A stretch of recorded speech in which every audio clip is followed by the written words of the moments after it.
Libro de arena.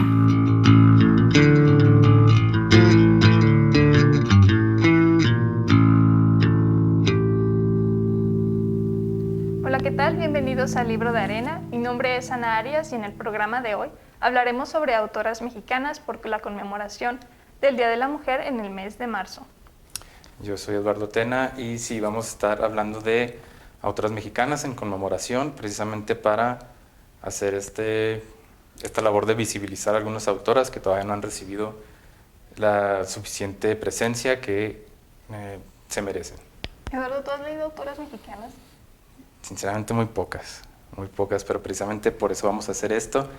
Igual no podemos abarcarlas a todas, pero pues vamos a hacer un recorrido por algunas autoras que si bien sí son conocidas, pues a lo mejor necesitan más reconocimiento y de ahí ya podemos partir a encontrar otras autoras. Sí, es el día de hoy estaremos mencionando a varias y bueno, vamos a comenzar.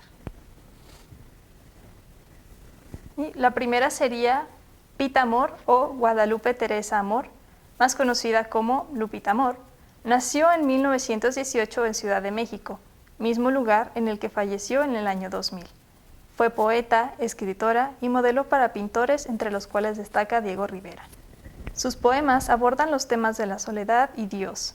Siempre escribió sus poemas en primera persona, en donde vemos la influencia de otros autores como Sor Juana, Quevedo y Góngora. Una mujer controversial por su forma de vestir y actual.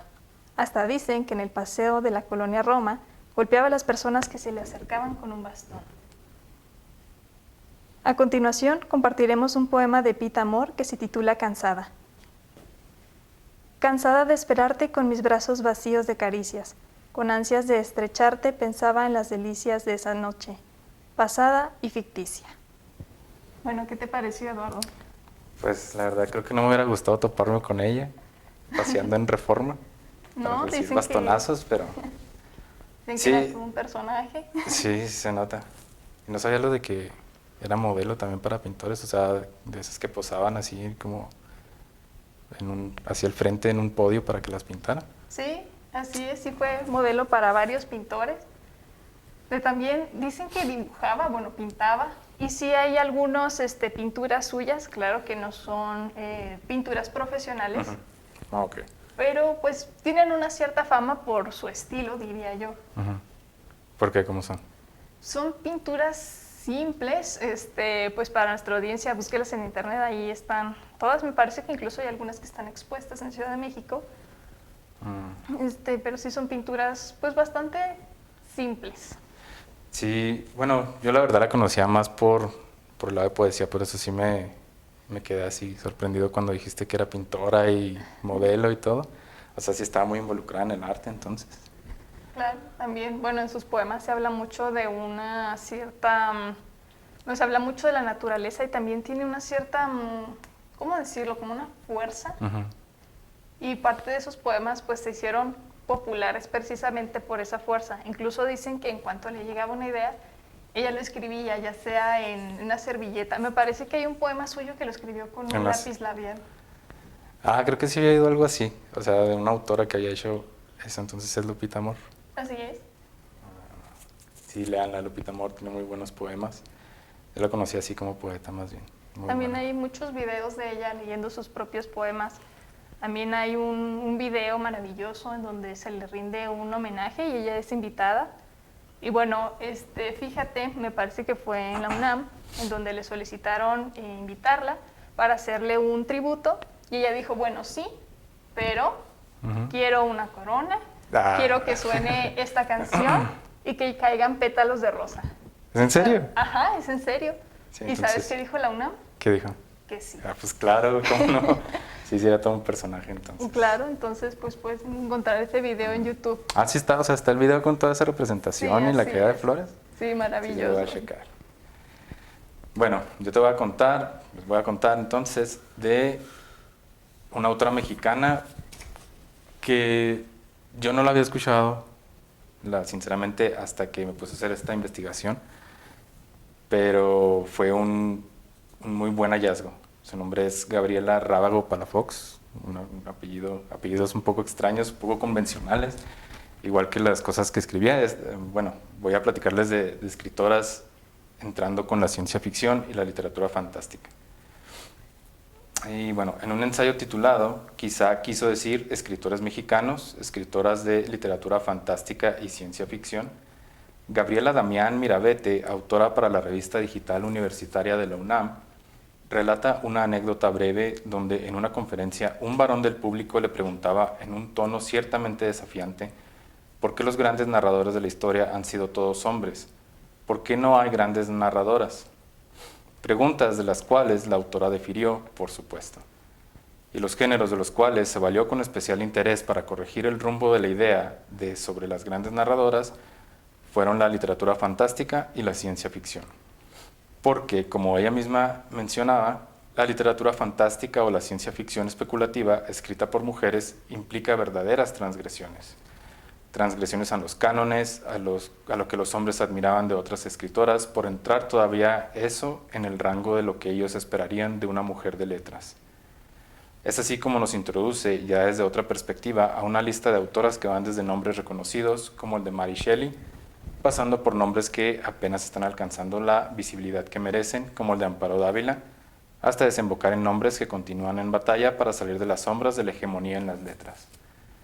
Y bueno, puesto que este trabajo de visibilizar recae en la mayoría de los casos en los lectores, les hablaremos concretamente de la narradora mexicana Gabriela Rábago Palafox. Ella nace en Ciudad de México el 30 de junio de 1950 y fallece un 31 de octubre del 95, en Teotihuacán, Estado de México. Fue narradora, poeta y dramaturga, además de profesora normalista, comentarista y guionista de televisión. Colaboró en numerosas revistas literarias y escribió manuales para teatro, además de cerca de una decena de obras de ficción. Su trabajo le valió distintos premios, como el Premio Literario de Novela Policíaca en el 94 por su cuento Los Cazadores, el Premio Clementina Otero de Barrios en el 79 por Godofrina, el Premio Nacional de Cuento Infantil Juan de la Cabada en el 77 y el Premio de Puebla de Ciencia Ficción con su relato Pandemia. Bueno, este fue el relato que yo leí, el de Pandemia. ¿Qué te parece? Justamente muy adecuado por estar en una pandemia y por estar investigando lo de las mujeres en la ciencia ficción. Está muy interesante, se me hace que una de las cosas que noté es que no, o sea, todo el ambiente es como muy lúgubre, muy gris, pero no te lo indica, o sea, no pone con palabras decir en un ambiente muy lúgubre y gris, no, sino que lo que está pasando, los personajes, todo eso exhala como que esa noción y te lo dice muy bien. Y claro, o sea, es ciencia ficción porque menciona cosas sobre los virus que están atacando. Creo que los virus ahí son el SIDA, pero hay otros dos también que son los que están acabando con la humanidad en ese momento. Y bueno, como mencionaba la autora del ensayo, que en las mujeres mexicanas, escritoras de ciencia ficción y literatura fantástica, lo que hacen son verdaderas transgresiones, también como vamos a ver ahorita con Amparo Dávila. Y esta autora lo que hace también es, o sea, creo que el enfoque está más con sus personajes, porque se centra en cómo viven sus vidas, en cómo le están pasando en ese momento y cómo tratan todavía de vivir una vida más o menos decente o disfrutable en medio de toda esa crisis. Y es ahí donde está lo interesante para que lo busquen también, es Pandemia, de Gabriela Rábago. ¿Crees que tenga alguna similitud con la pandemia que estamos viviendo ahora? ¿O es totalmente fuera de nuestra realidad? Yo creo que más o menos, o sea, tampoco no dice que no especifica mucho sobre el virus, lo cual está bien porque deja el cuento un poco más en ambigüedad. Pero pues sí, yo creo que en la situación de cómo estamos tratando de vivir una normalidad sí es muy parecido y de hecho varias personas que veía que comentaron el cuento decían, este es un cuento perfecto para leer ahorita. O sea, casi irónico, ¿no? No, pues ya tenemos algo más que leer, tanto yo como la audiencia, que hay que buscar ese poema y pues bueno, si se adapta perfectamente a nuestra situación, qué mejor que leerlo en estos momentos. Sí, léanlo, aparte porque pues sí vale la pena, vale la pena descubrir autoras, sobre todo en este campo de la ciencia ficción y la literatura fantástica, porque a lo mejor son campos en los que no pensamos muy seguido, entonces sí, vale la pena.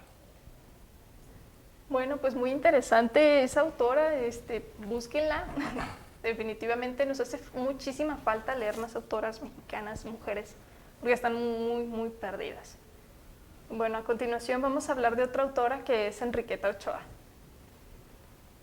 Enriqueta Ochoa fue otra poeta mexicana que vivió de 1928 a 2008.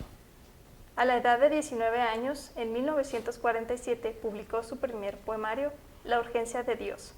La respuesta del público no fue la mejor, ya que la obra fue fuertemente criticada por su forma de tratar ciertos temas como el de la religión.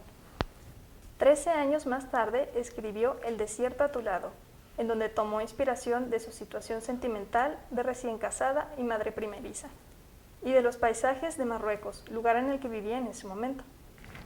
Poco después regresó a México, en donde se dedicó a la docencia en distintas universidades, entre las cuales destaca la UNAM. Y bueno, Enriqueta Ochoa escribió muchos más poemarios, como Las Vírgenes Terrestres, publicado en 1968, El Retorno de Electra, de 1978, y un año después recibió la Placa de Oro de Coahuila en reconocimiento a su obra. Los temas de su poesía son principalmente el misticismo, lo humano, lo divino, la vida, la muerte y los sueños. En su obra se revela un feminismo sagrado en donde la representación de Dios también se hace bajo un símbolo femenino. En 2008 fue galardonada con la Medalla de Oro de Bellas Artes, mismo año en el que se publicó Poesías Reunidas, una antología que sería su última obra. Falleció en 2008 en Ciudad de México. Dentro de su poemario, El Retorno de Electra, podemos encontrar su siguiente poema titulado Estela de la Luz, del cual leeré un fragmento. Estela de la Luz. Tal vez de golpe descubriste que los ídolos, todos, son espejismos que conducen al mar. Quizá tarde viste correr río abajo el jazmín de tu juventud. Tal vez el tiempo desvelado te fue cerrando la puerta, encaneciendo afectos, derrumbando las paredes ruinosas de la esperanza. O tal vez fue una carrera hipnótica, ese instante luchando en un mismo sitio sin lograr avanzar. ¿Qué te pareció esta autora, Eduardo? Grande, Enriqueta Ochoa. Sí, El Retorno de Electra, creo que fue el primero que leí de ella. No la conozco, nunca la he visto, nunca la busqué así, fíjate, me da mucha curiosidad. Pero más curiosidad e interés me da lo de Dios como un símbolo femenino también. Sí, es muy interesante. Sí, muy transgresor eso también. Yo creo que por eso tenía problemas, ¿no? Lo que mencionabas de algunos problemas con la religión. Sí, por supuesto, imagínate en esas posturas, sí, aún en nuestros tiempos. O sea, es eso, o sea, para eso es el arte pega duro, o sea, el arte es transgresor y para dar a conocer sus ideas estas mujeres han sido muy transgresoras y las admiramos por eso. Claro que sí, son de admirarse, todo lo que aportaron, las ideas, todas las ideas que aportaron, todas las nuevas visiones a la literatura, su poesía, sus palabras, incluso el hecho de que fuera mujer y que es no muy reconocida. Sin embargo, definitivamente tenemos que darle más visión a todas estas autoras porque depende de nosotros como lectores, incluso como estudiantes o como profesionistas, el poder rescatar todas estas autoras y todas estas obras suyas. Sí, así es. Lo bueno que, por ejemplo, nosotros en la carrera sí estamos como que adentrándonos más en ese terreno, ¿no? Sí estamos viendo más autoras, algunos programas se están enfocando en lecturas de autoras, pero bueno, o sea, el trabajo continúa, por eso estamos haciendo esto. Igual lo vamos a seguir haciendo y pues ya, es lo que podemos hacer por ahorita. Muy bien, en ese caso vamos con nuestra siguiente autora. Vamos con Amparo Dávila. También Amparo Dávila la acabo de casi descubrir, había escuchado mucho hablar de ella y fíjate, uno de los problemas también es que tengo una colección de cuentos mexicanos del siglo XIX y XX y es muy buena, pero nada más vienen dos autoras. Una de ellas Amparo Dávila y otra es Rosario Castellanos, o sea, perfecto, ¿no? Pero pues sí, faltan más autoras, a lo mejor bien pudo haber salido ahí la autora que leo ahorita porque es de narrativa, de hecho, pero pues sí, que ojalá que en estas más contemporáneas las colecciones de cuentos y poemas sí sean más abiertas en ese sentido. Pero bueno, vamos con Amparo Dávila. María Amparo Dávila nace el 21 de febrero de 1928 en Pinos Altos, Zacatecas, y fallece en Ciudad de México un 18 de abril del 2020, apenas hace 2 años. El primer género que cultiva es la poesía, con Salmos bajo la luna del año 1950 y Perfil de soledades en el 54, pero es quizá en el cuento donde encuentra su más genuina expresión y reconocimiento literario, siendo considerada su producción una de las más singulares del siglo XX. Recibió premios destacados como la Medalla Bellas Artes en 2015 por sus aportaciones sobresalientes al arte y la cultura de México. El Premio Bellas Artes de Cuentos San Luis Potosí del 74 cambió en 2018 su nombre por el Premio Bellas Artes de Cuento Amparo Dávila. O sea, este premio fue lanzado con ese nombre en 1974 y en 2018 lo nombraron el Premio Bellas Artes de Cuento Amparo Dávila en su honor. Y bueno, junto con las escritoras Inés Arredondo y Guadalupe Dueñas, formó parte de la llamada generación de medio siglo. Las 3 escritoras cultivaron lo siniestro, la fantasía y la ambigüedad. En su cuento titulado Música Concreta, impreso dentro de la corriente literaria fantástico-realista, encontramos precisamente este choque de ambigüedad. Otro de los sellos de Amparo Dávila es envolver sus temas siniestros y escenas espantosas en el halo de lo doméstico, volviendo aún más difusa la frontera con lo desconocido.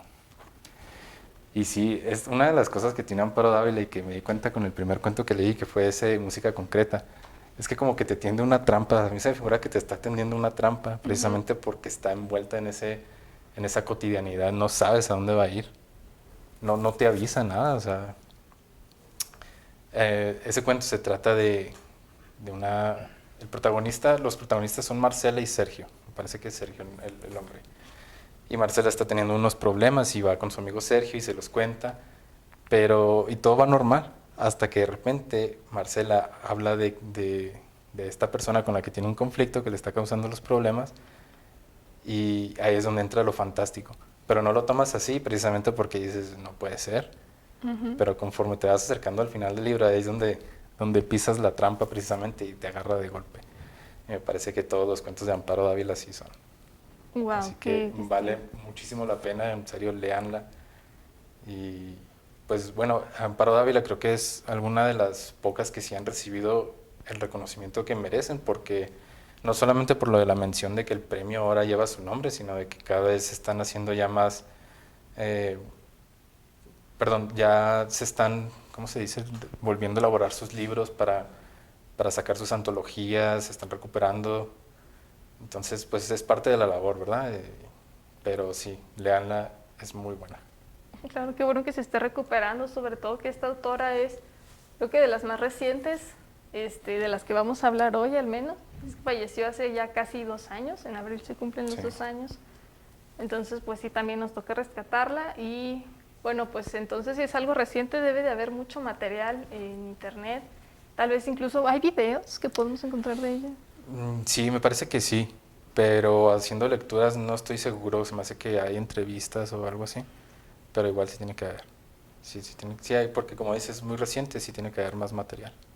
Ok, pues excelente, entonces para darnos ahí una muy buena sumergida y pues encontrar. Sí, déjense atrapar por Amparo, porque la verdad sí vale la pena, sigan en la corriente. Entonces vamos con nuestra siguiente autora.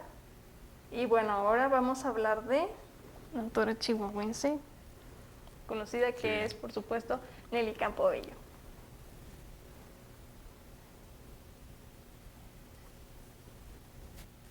Nelly Campobello, o bueno, su nombre real era Francisca Ernestina Moya Luna, fue testigo y narradora de la Revolución Mexicana y fue precursora también del ballet mexicano, el ballet en México. Nació en Durango de 1900 y falleció en Hidalgo de 1986. Es considerada la primera narradora moderna del siglo XX mexicano. Nelly Campobello vivió parte de su infancia en Hidalgo de Parral, en Chihuahua. También un lugar en el que sería escenario de sus obras como Cartucho, Las manos de mamá y Apuntes sobre la vida militar de Francisco Villa. Cartucho, su obra más conocida, se publica en 1931 en Jalapa, Veracruz. Para la autora, el motivo de la publicación de este libro era vengar una injuria. debido a los juicios tan injustos que recibieron múltiples revolucionarios. En sí, esta obra narra breves relatos sobre personajes de Parral y Villa Ocampo, desde el punto de vista de la infancia de Nelly, una visión peculiar dentro del género de novela revolucionaria. En 1984, Nelly desapareció junto con algunas de sus pertenencias y en 1998 se descubrió que había sido raptada y privada de libertad y había fallecido en 1986. Poco después, sus restos se recuperaron y se regresaron a Durango. Bueno, una autora que tuvo un final medianamente turbio. No hay muchos datos sobre qué pasó, pero bueno, pues sí, Nelly Campobello, autora chihuahuense, aunque vivió en Durango, bueno, nació en Durango y estuvo viviendo en diferentes partes de México. Parte de su obra es lo que ella vio en Parral y pues su relación con la revolución. ¿Cómo la ves? Pues sí está muy turbio lo del final. ¿Habrá tenido algo que ver con su obra? Posiblemente. Se tienen los nombres de quiénes fueron sus captores, que de hecho fue un matrimonio, pero parece que no hay tanto al respecto. Bueno, pero o sea, ya concentrándonos en lo que tenemos de ella, pues este es el libro, ¿verdad? El libro que mencionabas. Aquí tenemos una copia de cartucho, que está chiquito. Y pues sí, en sí este libro narra pues relatos de lucha, naturalmente esto está basado en hechos reales. Los personajes que aparecen aquí sí existieron. Y pues bueno, varias historias vienen los nombres de personas que participaron en la revolución, que lamentablemente fueron fusilados de manera injusta. Entonces Nelly rescata a estas personas, rescata estos nombres y de algún modo les hace una justicia, digamos.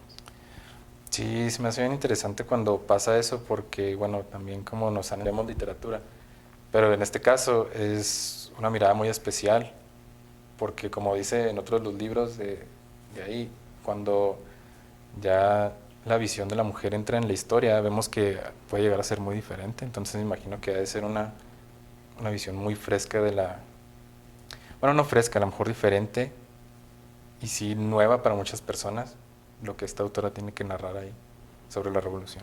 Sí, por supuesto, y es muy interesante porque ella presenció la revolución. Aparte. Entonces, pues hay varios datos, también hay otros autores como Azuela, que también pues presenciaron la revolución y tienen algún escrito. Azuela tiene una novela. Nelly Campobello pues tiene estos pequeños fragmentos, pequeños relatos, y todo forma parte de lo mismo, solo que una visión diferente. Y vaya, verlo desde la visión de una niña es muy interesante y muy refrescante, como tú dijiste. Y ella escribió narrativa, más que nada. Sí, narrativa. Sí, también es importante que la leamos porque sobre todo está más cerca de nosotros, aquí en Chihuahua. Y pues sí, porque nos relata esos episodios de la revolución casi de primera mano, ¿no? Más bien sí de primera mano. Sí, ¿verdad? Así es. Bueno, entonces vamos con la siguiente y última autora. Ok, vamos entonces con Dolores Castro. Bueno, la escritora Dolores Castro Varela nació en Aguascalientes, el 12 de abril de 1923. Actualmente tiene 98 años. Cultivó la narrativa y la poesía, pero también fue profesora y crítica literaria. Su amplia trayectoria de estudios le abrió amplias puertas en las letras y más allá. Estudió Derecho y la maestría en Letras Modernas de la UNAM, Estilística e Historia del Arte en la Universidad Complutense de Madrid, Lingüística y Literatura en la ANUYES, la Asociación Nacional de Universidades e Instituciones de Educación Superior de México, y Radio en el Instituto Latinoamericano de Comunicación. Fue galardonada con múltiples premios para poesía y además 2 galardones llevan su nombre: el Premio Estatal de Poesía Dolores Castro, otorgado por el Instituto Tlaxcalteca de la Cultura, y el Premio Dolores Castro de Poesía, Narrativa y Ensayo escrita por mujeres, que concede el Instituto Municipal de Aguascalientes para la Cultura. De su abundante producción poética, hará lectura a continuación de 2 poemas, A la sombra de las palabras y Rutina.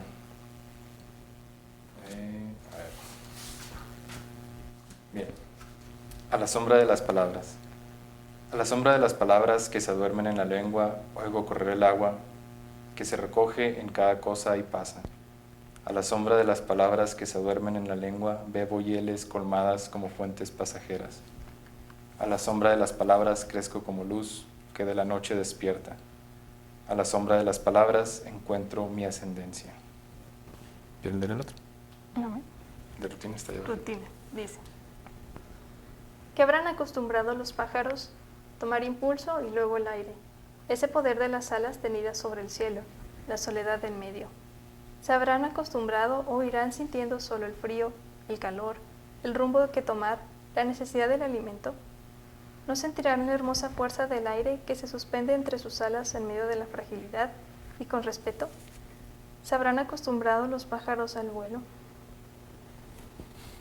Bien, pues esta fue Dolores Castro. Para quienes quieran iniciar con esta autora pueden consultar también La sangre derramada, Algo le duele al aire, Bajo certero golpe, Rutina, Árbol y Pozo. Y bueno, ella me gusta mucho porque sus poemas son cortos, entonces se me figura que cuando los poemas son a veces más cortos, la selección de palabras es más especial, más, a lo mejor más exacta, más milimétrica podría decirse. Y eso pasa con Dolores Castro, o sea, las imágenes que maneja, todo en ese espacio pequeño que miden los poemas es muy grande, a pesar de lo cortos que puedan ser. No, también tienen mucha musicalidad, ¿no? Es lo que Sí. mete muchas imágenes. Sí, bastante, sobre todo se me figura más que en el de rutina con lo de las aves. Ese es muy bonito y bueno, es muy buena. Actualmente todavía ella vive, tiene sus videos en YouTube, tiene videos donde resume su trayectoria y ya está muy grande, tiene 98 años y pues nos sigue, no sé si sigue escribiendo, fíjate, habría que investigarlo, pero su producción es bastante amplia y ahí está todavía. Wow, pues qué maravilloso. Creo que es la única autora que hemos mencionado que sigue Me parece que sí. vigente, ¿no? Sí, muy bien. Wow, pues entonces aprovecharla. Sí, totalmente. Y también ha recibido ya más visibilidad, más méritos con eso. No se trata nada más de nombrar premios, ¿no? A nombres de las autoras o de autores en general, sino de, pues como le han hecho con Amparo Dávila, a lo mejor de tener en consideración más especial sus obras, de hacerle antologías, de llevarlas más al público. Creo que es una labor también, pues, de las más importantes, porque como mencionábamos ahorita, está en los lectores, está en nosotros hacer esto, así comunicarlo a los demás, y pues qué mejor que también sean accesibles, ¿no? A través de sus obras. Sí, por supuesto, y bueno, qué bueno también que estamos dando a conocer todas estas autoras, que esperamos encarecidamente que nuestros espectadores las busquen, que les gusten, que se deleiten con ellas, porque la verdad valen mucho la pena, incluso que se aventuren a buscar más, porque hay muchas más. Nosotros solamente nombramos 6, pero hay infinidad. Está Poniatowska, está Elena Garro, por supuesto, que bueno, claro. Ahí tenemos una historia Sí. un poco turbia que ocurrió con Paz. Sí, muy turbia, diría yo. Sí, pero bueno, y también ustedes como audiencia, si nos pudieran decir ahí en los mismos comentarios de este programa algunas recomendaciones, mandarnos propuestas a nuestro correo para hacer más lecturas, alguna lectura de algún poema, nos serviría mucho también, pues para seguir en esta labor que es de nunca acabar. Definitivamente es de nunca acabar y pues sí, como ya dijo mi compañero, nos pueden mandar propuestas, incluso si quieren participar en nuestro programa o si les gustaría que invitáramos a alguien o habláramos de algún tema, nuestro correo está abierto para recibir cualquiera de sus propuestas.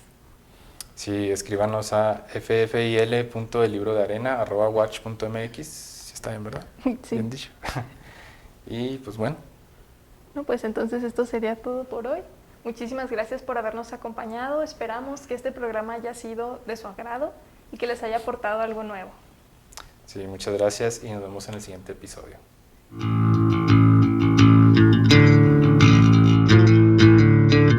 El libro de arena.